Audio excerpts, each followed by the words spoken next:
Hello everyone, a very warm welcome to Desire S YouTube channel. Friends, we are going to start with the news. The Hindu में देखा जाए क्या important news रही और इसमें ये था कि China controls 1000 square kilometre in Ladakh. So अगर देखो मैप के थ्रू इस चीज़ को हम लोग समझते हैं कि कहाँ कहाँ पे चाइना का कंट्रोल रहा है. ओके, देखो ये जो है मैप है, इसमें ये अगर देखा जाए तो ये इंडियन टेरिटरी है पूरा. अगर ओके मैप के अकॉर्डिंग देखते हैं और चाइना यहाँ पे एंड कर जाता है, चाइना की यहाँ पे एंड हो जाती है.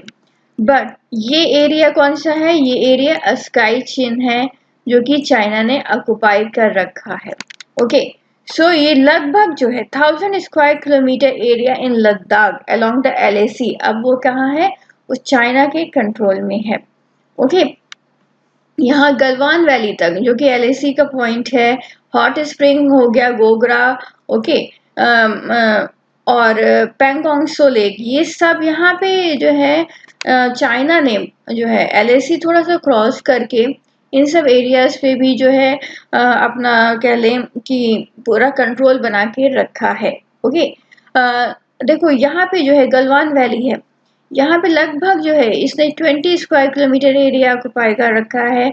हॉट स्प्रिंग वगैरह हो गया, ओके, और फिंगर्स हो गई 4 से लेकर 8 तक. तो ये सब जो है चाइना कंट्रोल में कर रहे हुए हैं अपने. और हॉट स्प्रिंग का एरिया हो गया लगभग 12 स्क्वायर किलोमीटर.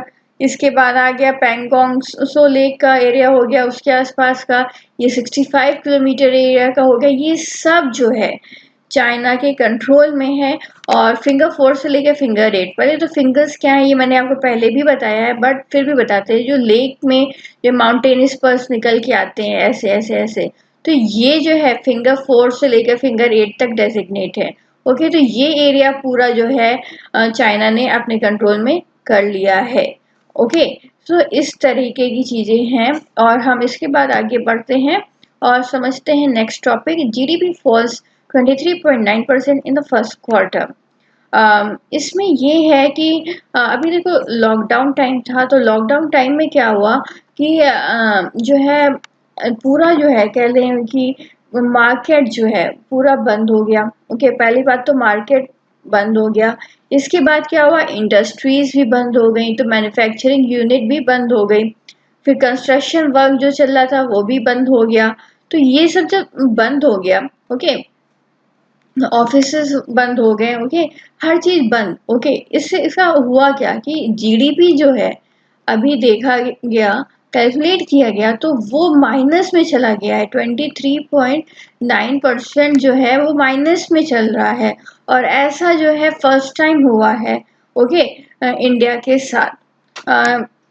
कारण क्या है? कारण ये है कि जो है जो ये लॉकडाउन था, ओके, ऐसा लॉकडाउन पूरे वर्ल्ड में कहीं नहीं हुआ है. बहुत ही सीवियर टाइप का लॉकडाउन था. सब कुछ बंद हो गया एकदम से. ओके, तो क्या हुआ कि एकदम क्रैश सा हो गया अपनी इकोनॉमी. इसके बाद अगर हम इस प्रेजेंट सिचुएशन देखें इंडियन इकोनॉमी की, वो कैसी है, तो वो एक विशियस सर्किल में हम लोग आ गए हैं. वो कैसा है विशियस सर्किल? उसमें क्या है कि डिमांड जो है, ओके, अगर हम डिमांड देखें तो वो कॉन्ट्रैक्ट हो गई है. इसके बाद जब डिमांड कॉन्ट्रैक्ट हो गई तो इसको न्यूट्रलाइज करने के लिए हमें चाहिए था, क्या चाहिए था? मनी चाहिए था. ओके, मनी गवर्नमेंट को चाहिए, तो गवर्नमेंट के पास रिवेन्यू कलेक्शन इस टाइम क्या हुआ? वो भी डाउन हो गया. Okay, because most of the people जो है they have lost their job, economy इतना ग्रो करी नहीं. ओके, बिजनेस सेक्टर इतना ग्रो नहीं करा, मैन्युफैक्चरिंग सेक्टर इतना ग्रो नहीं करा, तो GST फाइलिंग भी नहीं हो पाए. तो इसी कारण क्या हुआ कि रिवेन्यू गवर्नमेंट को इतना अच्छा नहीं मिला, तो ये डिमांड को भी वो बढ़ा नहीं पाए. ओके, तो अभी एक विशियस सर्किल सा चल रहा है. अब इन सब चीज़ों में देखा जाए तो किस सेक्टर ने सही से वर्क करा? वो था एग्रीकल्चर सेक्टर. ओके, एग्रीकल्चर में जो है बिकॉज ये बेसिक फूड रिक्वायरमेंट की फैसिलिटी इससे फुलफिल हो रही थी, इसलिए इसने रोबस्ट ग्रोथ दिखाई लगभग जो है 3.4% की. ओके, अब कॉन्ट्रैक्शन हमें किस में देखने को मिला, वो लगभग 50% construction, trade, hotels, transport, communication service में देखने को मिला, as well as manufacturing, mining में भी। ये सब निगेटिव में रहे हैं। ओके, ये सारी चीजें निगेटिव में रही हैं, इसको ध्यान में रखना है। ऑन द एक्सपेंडिचर साइड हम देखते हैं तो प्राइवेट कंजम्पशन फेल हो गया, लोगों ने इतना जो है कह लें कि अभी शॉपिंग वगैरह नहीं करा, तो प्राइवेट कंजम्पशन फेल हो गया। इन्वेस्टमेंट देखा जाए तो इन्वेस्टमेंट भी लोगों ने इतना बढ़ चढ़ के नहीं हुए, because most of the people जो है अभी इस समय थोड़ा सा पैसा जो है सिक्योर करने में लगे हैं, बिकॉज वो जानते हैं कि कहीं ना कहीं रिस्क है, कहीं ना कहीं अगर कोई बाई चांस कोविड पॉजिटिव हो गया उनके फैमिली में, या फिर होल फैमिली कोविड पॉजिटिव हो गई, तो जो है कहाँ से इतना मनी आएगा, तो अभी इन्वेस्टमेंट भी लोगों ने रोक दिया। ओके, कैपिटल इन्वेस्टमेंट अगर देखा जाए। इसके बाद आते हैं हम एक्सपोर्ट में, तो वो भी कॉन्ट्रैक्ट हुआ ऑलमोस्ट 20%। ओके, तो इस तरीके से चल रहा इकोनॉमी। अब जो है अभी जो है देखा जाए आफ्टर अनलॉक, कंजम्पशन जो इंडिकेटर्स जो है वो जो है धीरे धीरे इम्प्रूव हो रहे हैं। अब बात ये आती है, कुछ लोगों का ये बोलना है कि गवर्नमेंट को आरबीआई से ले लेना चाहिए था, बट आरबीआई जो है गवर्नमेंट आरबीआई से क्यों नहीं लेना चाहती है, बिकॉज हो सकता है वो बोरोइंग नहीं करना चाहती, बिकॉज वो फिजिकल डेफिसिट के नंबर्स जो हैं उसको इम्प्रूव करने में लगी हुई है। इसके बाद हम आते हैं एडिटोरियल पेज पे, और उसमें था GST reform needs a new grand bargain. अब देखो जीएसटी का अगर देखा जाए तो कुछ अच्छे से वर्क नहीं हुआ है। ये जो जीएसटी का पूरा कॉन्सेप्ट था ये लगभग 3 इयर्स एगो चला था, और सेंटर और स्टेट में एक ग्रैंड बार्गेन हुआ, उसके बाद जो है ये जीएसटी का एक सिस्टम आया। ओके, तो इसमें हुआ क्या जीएसटी में कि स्टेट्स ने जो है अपने right to collect sales tax, okay, ये गिव अप कर दिया। स्टेट ने सेल्स टैक्स, ये याद रखना, सेल्स टैक्स जो है ये स्टेट का फीचर है। ओके, तो स्टेट ने ये चीज जो है गिव अप कर दी, और सनड्राई टैक्सेस जो इधर उधर के टैक्सेस थे वो छोटे मोटे, तो वो हटा दिया। ओके, अब आता है सेंटर ने क्या करा, वो हो गया एक्साइज और सर्विस टैक्स, इससे कॉम्प्रोमाइज कर लिया। Okay, just because of the GST. So nation wide जो है एक जीएसटी प्रॉमिस फ्रिक्शनलेस हो सके, और कॉमर्स अक्रॉस स्टेट बॉर्डर्स वो सही से आ सके, लीक प्रूफ टैक्स कंप्लायंस हो सके। ओके, और रिमूवल ऑफ इन एफिशिएंसी, जैसे कि टैक्स ऑन टैक्स, टैक्स के ऊपर टैक्स हो जाना, ये सब चीजें हट सके, इसके लिए जीएसटी लाया गया। ओके, हिस्टोरिक ग्रैंड बार्गेन हुआ सेंटर और स्टेट के बीच में, जिसमें ये था कि अगर स्टेट को रिवेन्यू लॉस होता है तो जो है सेंटर उस रिवेन्यू लॉस को कुछ साल तक वो माने भरेगा। इस तरीके का कॉम्प्रोमाइज हुआ था दोनों के बीच में।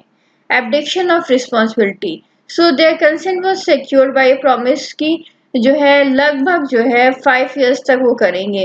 फिर reimbursement was to be funded by special cess called GST compensation cess, ये स्टेट को दिया जाएगा। So the promise reimbursement was to fill the gap for an assured 40% year on year tax, इस तरीके से कहा गया। तो जैसे इकोनॉमी बैटल्स अभी कर रही है, पेंडेमिक सिचुएशन और रिसेशन देखने को है इकोनॉमी में, जो टैक्स कलेक्शन है वो भी ड्रॉप्ड हो गया है बहुत। Okay, and while expenditure needs जो है वो हायर है, specially at the front line of the battle at the state level. Okay, because ज़्यादातर क्या है कि अभी जैसे हॉस्पिटल्स वगैरह हो गए, तो इन सब में क्या है कि एक्सपेंडिचर रिक्वायर्ड है, तो इसको जो है कैसे मैनेज किया जाए, बट इट सीम्स कि स्टेट के पास जो है इतना फंडिंग प्रॉब्लम नहीं है, वो शॉर्टफॉल देख रहा है रिवेन्यूज में। तो सेंटर जो है वो अभी इस टाइम नहीं आ रही, बल्कि इसकी इस समय ड्यूटी बनती थी जीएसटी कंपनसेशन सेस के अकॉर्डिंग कि वो सामने आके वो हेल्प करे, बिकॉज स्टेट के पास इतना रिसोर्स, इतना कह लें कि वाइड एरिया नहीं होता है कि जहाँ से वो रिसोर्स ले सके। ओके, और जो front line of the battle है, जहाँ पे अभी खर्चा एक्सपेंडिचर रिक्वायर्ड है, वो कर सके, मीटअप कर सके। तो ओनर्स कहाँ पर आता है, ओनर्स रिस्पॉन्सिबिलिटी आती है सेंटर पे। So states do not have recourse to multiple options. Okay, जैसे कि सेंटर के पास होता है, जैसे सेंटर क्या कर सकता है, सॉवरेन बॉन्ड्स ला सकता है डॉलर्स या फिर रुपीस में, और उससे पैसा इकट्ठा कर सकता है against public sector unit and share from the RBI.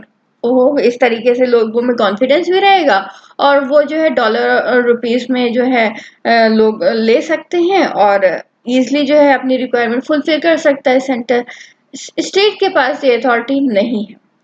दूसरी चीज ये है कि सेंटर जो है जो much lower rates of borrowing पे जो है मार्केट से पैसा उठा सकता है, बट स्टेट नहीं कर सकता। अगर हम एग्रीगेट पब्लिक सेक्टर बोरोइंग का देखें, it does not matter for the debt market, और ना ही रेटिंग एजेंसी के लिए, वेदर इट इज स्टेट और सेंटर जिसकी इंडेटनेस इंक्रीज कर रही है। अब हम इसके बाद देखते हैं, चौथी चीज ये आती है कि रिसेशन को अगर फाइट करना है थ्रू इंक्रीज फिस्कल स्टिमुलस बढ़ाकर, तो क्या होगा कि job of macro economic stabilisation वो लाना पड़ेगा, एक बड़े लेवल पे मैक्रो इकोनॉमिक लेवल पे लाना पड़ेगा एक जॉब का स्टेबलाइजेशन। ओके, जो कि रिस्पॉन्सिबिलिटी किसकी आती है, वो आती है सेंटर की आती है। सो कोऑपरेटिव फेडरलिज्म जो है ये एक रिपीटेड गेम की तरह है between the two entities, and every action जो है ऐसा होना चाहिए जिससे कि जो हम इमीडिएट फ्यूचर में क्या होने वाला है वो हम एनालाइज कर सकें। अब आता है ऑस्ट्रेलियन एग्जाम्पल, हमें थोड़ा सा इस पे भी देखना होगा। देखो, जो ऑस्ट्रेलिया और इंडिया में जीएसटी इम्प्लीमेंटेशन एक साथ ही हुआ था, तो वहां पे कैसे चीजें चल रही थोड़ा उसको देखें। जैसे कि वहां पे ऑस्ट्रेलिया में अगर हम देखते हैं तो वहां पे चीजें क्या है, वहां पे जो है टैक्स वाला है, जैसे कि वहां पे 12% स्टैंडर्ड रेट लगा दिया, उसी के अकॉर्डिंग पूरा टैक्सिंग करते हैं। ओके, ऑस्ट्रेलिया में इट इज 10% है, और इंडिया सिंगल रेट है 12% होना चाहिए, जिससे कि क्या होगा, जिसमें कि सारी चीजें कवर हो जाएं, पेट्रोल, डीजल, इलेक्ट्रिसिटी, ट्रांसपोर्ट और लीगल सिस्टम, जैसे ऑस्ट्रेलिया ने 10% पे कवर कर रखा है, तो इस तरीके का होना चाहिए। और GST, as we all know, ये एक डेस्टिनेशन बेस्ड कंजम्पशन टैक्स है। ओके, जो ले रहा है चीजें उसको वो टैक्स पे करना पड़ता है, और जिसमें कि गुड्स एंड सर्विसेज होनी चाहिए विद वेरी फ्यू एक्सेप्शन, जैसे फूड एंड मेडिसिन को छोड़ के everything must be included in it. Okay, और एक स्टैंडर्ड रेट पे होना चाहिए, जैसे कि ऑस्ट्रेलिया ने अगर 10% कर रखा है तो इंडिया को 12% पे कर देना चाहिए। तो इससे क्या होगा कि आर्बिट्रेरी क्लासिफिकेशन नहीं करना पड़ेगा, लिटिगेशन में थोड़ा सा कमी हो जाएगी, बॉयंसी इन कलेक्शन इसमें भी नहीं रहेगा। ओके, अब आते हैं थर्ड टायर ऑफ गवर्नमेंट भी। हमारे यहाँ कहाँ, देखो, सेंट्रल लेवल पे अलग लेवल है गवर्नमेंट, फिर स्टेट लेवल पे हो गई, फिर आ गई विलेज लेवल पे। ओके, तो जो है विलेज या फिर कह लें डिस्ट्रिक्ट लेवल पे, तो इसमें 73rd और 74th अमेंडमेंट के उससे, तो अभी क्या है कि जो लोकल लेवल्स हैं, लोकल गवर्नमेंट्स हैं, तो उनके पास फाइनेंशियल एबिलिटी उतनी नहीं है, कैपेसिटी उतनी नहीं है, उनको जो है स्टेट के फाइनेंस कमीशन के ऊपर डिपेंड रहना पड़ता है, और स्टेट के ऊपर डिपेंड रहना पड़ता है फॉर द फाइनेंस। तो इन लोकल बॉडीज को अगर हम थोड़ा सा स्ट्रेंथन कर दें, ओके, इनकी रिस्पॉन्सिबिलिटी इंक्रीज कर दें, तो जो है कलेक्शन बेस बढ़ सकता है। अगर 12% अगर जीएसटी है, 10% जो है सॉरी, वो जो है स्टेट को देना चाहिए, सेंटर स्टेट में शेयर होना चाहिए, और 2% ऑफ द अमाउंट जो है वो रूरल लोकल बॉडीज हैं उसको जो है अर्बन और रूरल दोनों को उनको दे देना चाहिए, और उनके पास ऑटोनॉमस अथॉरिटी होनी चाहिए कि वो उसको कैसे यूज करें। ये एक बहुत ज्यादा ही गुड पॉइंट है, इसको जो है आपको मीन्स अच्छे से इसको अपने दिमाग में रख लेना कि ये चीज भी एक मेजर हो सकता है जीएसटी को एक अच्छा कह सकते हैं वे देने के लिए और जीएसटी का कलेक्शन बेस बढ़ाने के लिए। अब क्या होगा कि actual distribution across panchayat, district and cities, ये जो है डायरेक्टली स्टेट फाइनेंस कमीशन से हो सकता है। GST consumption tax paid of every citizen जो है वो जो है इंक्रीज हो सकता है। सो क्वालिटी ऑफ गवर्नेंस इससे इम्प्रूव होगी, टैक्स बेस बेटर होगा, ये सारी चीजें हैं। सो करंट सिस्टम जो है वो बहुत ज़्यादा कॉम्प्लेक्स टाइप का है और बर्डनसम भी है। So we also need to zero rate export. Okay, GST एक क्रूशियल और लॉन्ग टर्म स्ट्रक्चरल रिफॉर्म है which can address the physical needs of the future. So strict strike the right of desired चीज़ हो, वो चीज़ अगर हम करेंगे तब जाके जो है ये हमारा जो जीएसटी का जिसके लिए इतनी मेहनत करी गई 3 साल के लिए, तब जाके ये सक्सेसफुल हो जा पाएगा अपने कंट्री के लिए। इसके बाद हम आते हैं हम इंडियन एक्सप्रेस के टॉपिक पर, और उसमें है कि -23.9% the economics behind the maths. तो इसको समझते हैं। इसमें ये है कि अभी जब डेटा निकल कर आया अप्रैल, मई और जून का, तो इसमें क्या देखने को मिला कि हमारा जीडीपी जो है वो लगभग जो है 24% कॉन्ट्रैक्ट कर चुका है। और सोचा ये जा रहा था कि इट वुड नॉट एक्सीड 20%, लेकिन रियलिटी में वो 24% तक चला गया down. So total value of goods और सर्विसेज जो कि इंडिया में प्रोड्यूस हुई इन अप्रैल, मई और जून, वो इसका मतलब क्या है कि 24% लेस थी than the value of the goods and services produce in the same 3 months in the last year. अब हम आते हैं चार्ट सेकंड पर, और उस चार्ट सेकंड में क्या है, almost all the major indicators of the growth economy, उसमें क्या है, स्टीप जो है कॉन्ट्रैक्शन देखने को मिल रहा है। थोड़ा सा चार्ट में आते हैं, देखते हैं जितने भी हैं। ओके, सब में स्टीप कॉन्ट्रैक्शन इस समय देखने को अब मिल रहा है। आप देख सकते हैं कि देखो हर चीज में ये जो ग्राफ है ये नीचे ही जा रहा है। ओके, इस तरीके की सिचुएशन है इस समय इंडिया की। और जो है जैसे कि सीमेंट और कंजम्पशन ऑफ स्टील, ये सब चीज में एक डीप कॉन्ट्रैक्शन देखने को मिला।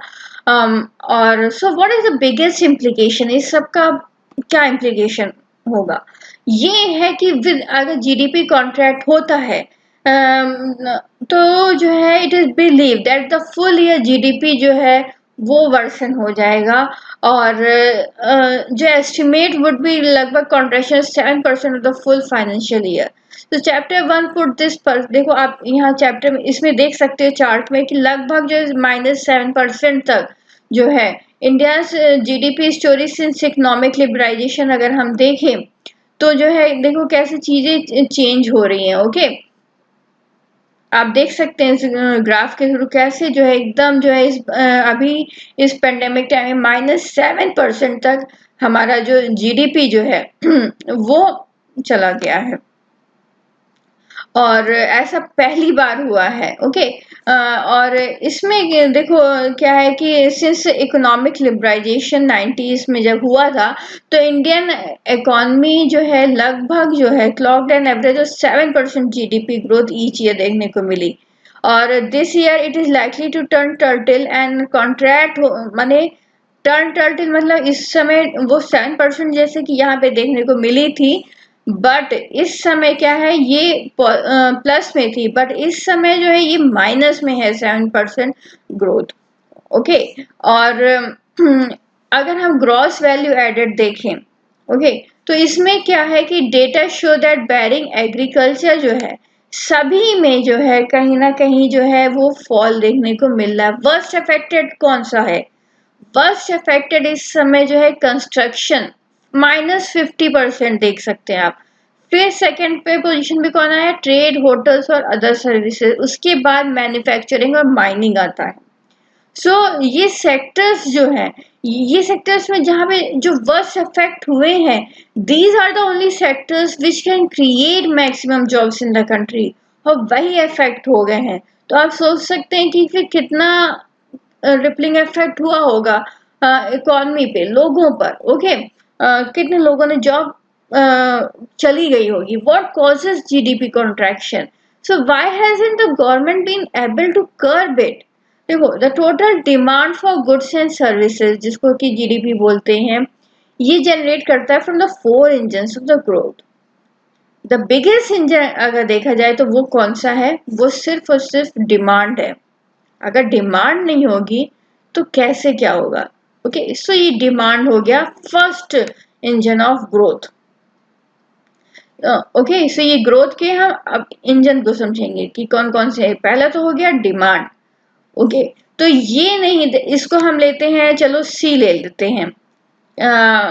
Okay, so this is accounted for 56.4% of GDP.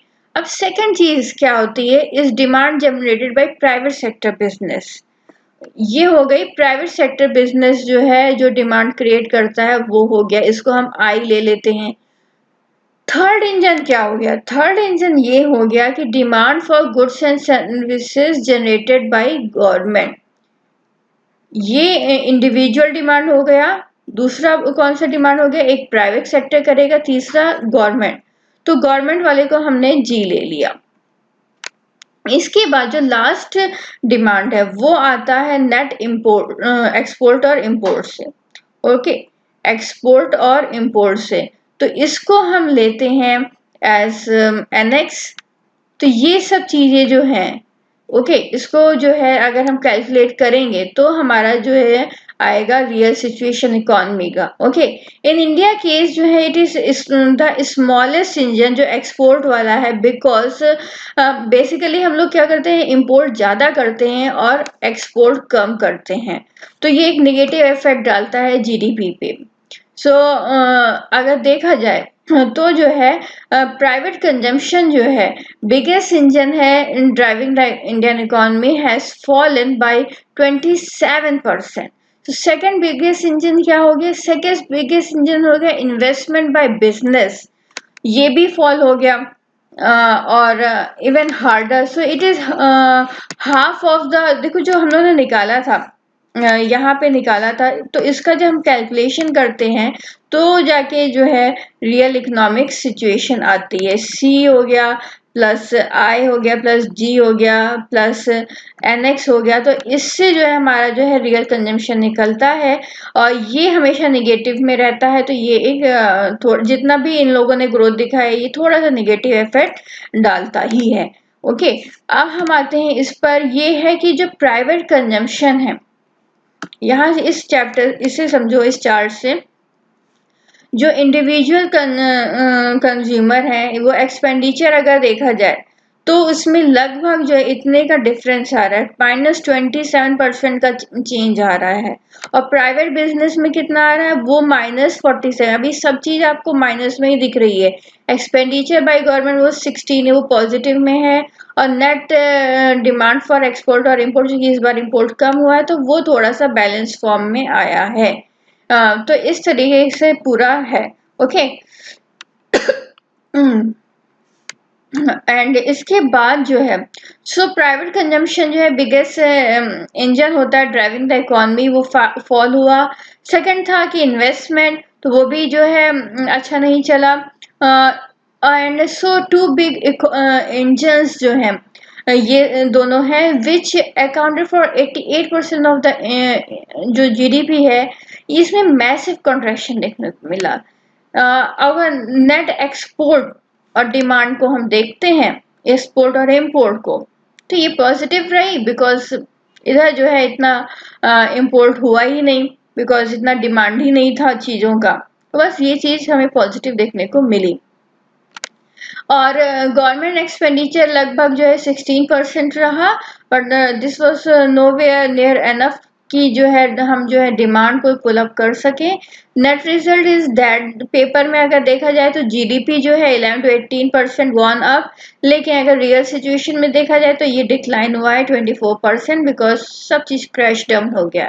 तो what is the way out? When incomes जो है अभी लोगों की फॉल शार्पली, प्राइवेट इंडिविजुअल का जो देखो इनकम है वो डाउन जा रही है, लोगों की कंजम्पशन पैटर्न जो है ओके वो डाउन जा रहा है. So when private consumption fall sharply, अगर बिजनेस स्टॉप हो गया investing, since both of these ये जो वॉलंटरी डिसीजंस हैं, तो इसको हम फोर्स नहीं कर सकते पीपल कि आप स्पेंड करो ओके ज़्यादा से ज़्यादा.